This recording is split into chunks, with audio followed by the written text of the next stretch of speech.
we have this phrase we use at Vox a lot. It predates my time there. We call it media hacking. And the idea is that, like, you think about hacking, right? It's always used for, like, people who are programmers or, like, coders. But the idea of media hacking is sort of this idea, or at least the way we talk about it, it's this idea that the tools to create are just out there right now in a way that they've never been in history. And across our company at Vox, like, the people we work with are people who sort of just seized the means of control because they wanted to create. Like Nilay Patel, he's the editor-in-chief of The Verge. The Verge is one of our 7 verticals. It's basically the topic is it's all about sort of the future and technology, but in a really, really smart way. And it has a huge audience. I mean, it reaches 25 million people a month, so extremely influential. Nilay became a lawyer. He didn't know what he wanted to do with his life. He became a lawyer. He was a copyright lawyer of all things. And about 7 or 8 years ago, was like, you know what, this is so boring. Which, by the way, everyone I know who became a lawyer thinks that. So, pro tip, don't become a lawyer.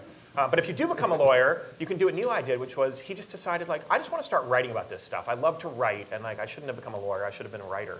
And so he just started blogging about, like, some of the things that were going on in the world of technology, and he latched on to Engadget, which is a popular gadget blog that AOL runs. Worked there, kind of worked his way up, and then a bunch of that team came over to Vox in 2011 and launched The Verge, and then Nilay was the #2 on the site for a while, and like last summer gets promoted to editor-in-chief. So it's like, and by the way, he does some of the best, because he has that background, I guess here's the one silver lining on the law thing, because he has that copyright background and knows the law so well, he does some of the best writing on the internet on things like net neutrality, or any issues where sort of technology and law are like butting heads. But there you go, like Nilay just did it. Like he just decided, like, I want to do this. And like, when I look at a lot of, like, particularly in editorial, the kind of people that we tend to hire at Vox, usually it's people who are already doing it somehow.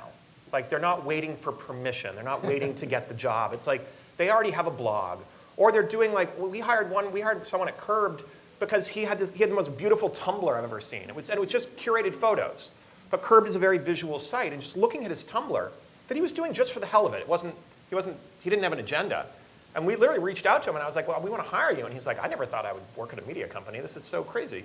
But that sort of idea, like, again, what we call media hacking, of just like putting yourself out there and like letting your work, I mean, first of all, by putting yourself out there, you're actually doing work, like you're engaged in the creative act already.